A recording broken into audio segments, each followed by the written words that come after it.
Alpha Academy come out. Their open challenge was answered by the Creeds coming up, along with Ivy Nile, who was brought out here.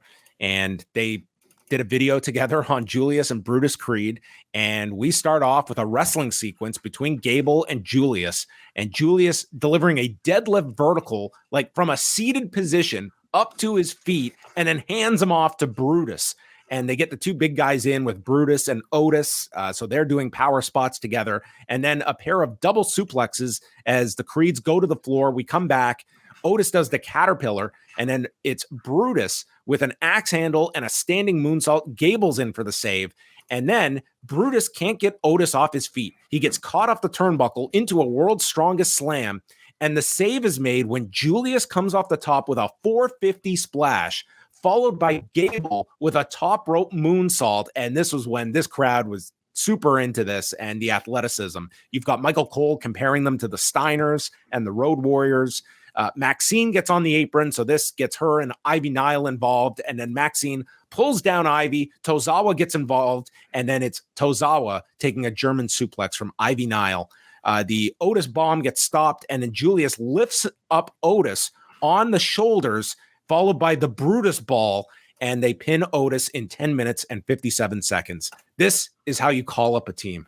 And they look great in this match. I thought this was a great matchmaking decision to put them in with these two. And man, they just got over to me in this 11-minute match. They gave them time, they shined, and then they put them over at the end as well. So I thought this was a great handling of the Creeds for people that had never seen them before. And I thought this was like a really strong introduction.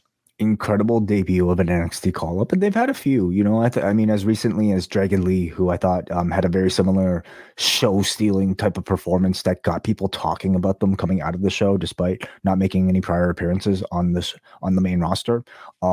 But it's a pretty simple formula, isn't it? Bring them out, let them have a hot match with appropriate opponents, give them enough time to, have the match itself and to do cool moves. Commentary, I thought, also did a great job of educating the audience, not just about the brothers, but Ivy Nile as well, who got her own little spot. So really, really fantastic treatment of what they consider to be a pretty big project, giving them a win on their debut over Alpha Academy here. So I certainly wouldn't have thought that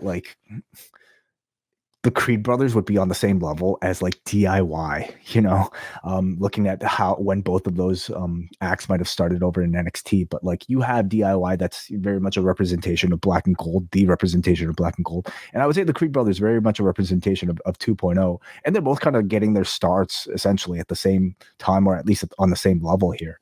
And I would even contend that the Creed brothers probably had a more memorable match tonight.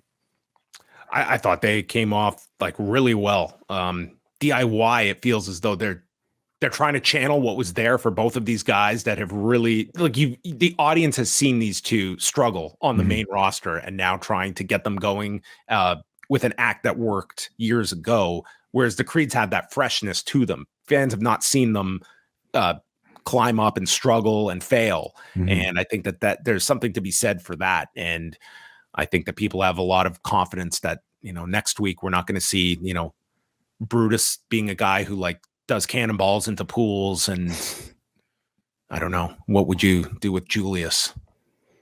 He'd be they've done some goofy stuff in NXT. They have, but I think they'll have a better projection here. We will see. But I also like the idea of you can certainly revisit Julius and Chad Gable. You can get some TV matches out of this and have some kind of partnership here. And this is a great team to introduce the Creeds with over several weeks beyond just tonight.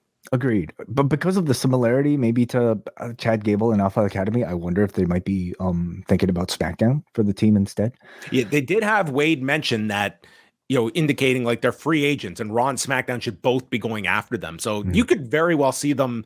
They couldn't be on SmackDown this week, but the idea of both GMs are interested in the Creeds and making it feel like they're free agents.